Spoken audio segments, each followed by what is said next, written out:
ناظرین السلام علیکم، اردو پیارا چینل میں خوش آمدید۔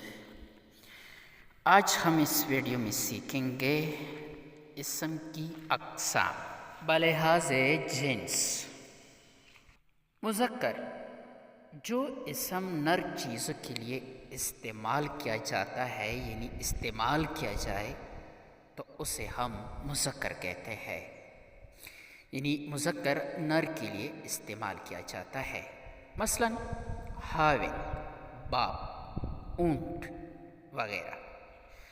مؤنث وہ اسم جو مادہ اشیاء کے لیے استعمال کیا جائے، یعنی جو مادہ کے لیے استعمال کیا جاتا ہے اسے ہم مؤنث کہتے ہیں۔ مثلا بیوی، ماں، اونٹنی وغیرہ۔ اب ہم سیکھیں گے واحد کیا ہے۔ واحد یعنی اسم کی اقسام بلحاظ تعداد میں۔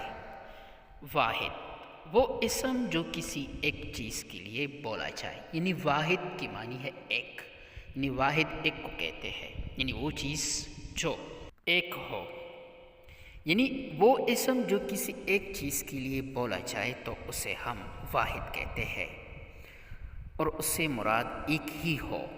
مثلا کتاب یعنی ایک کتاب، میز یعنی ایک میز، کرسی یعنی ایک کرسی وغیرہ۔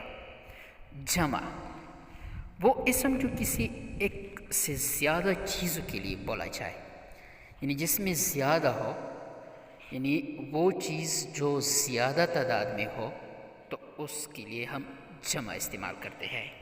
مثلا کتابیں، مثلا میزیں، مثلا کرسیاں، یعنی ایک کتاب نہیں کہا گیا بلکہ کتابیں۔ مثلا میزیں یعنی ایک میز نہیں بلکہ میز، بلکہ کرسی نہیں بلکہ کرسیاں، تو اسے جمع کہتے ہیں۔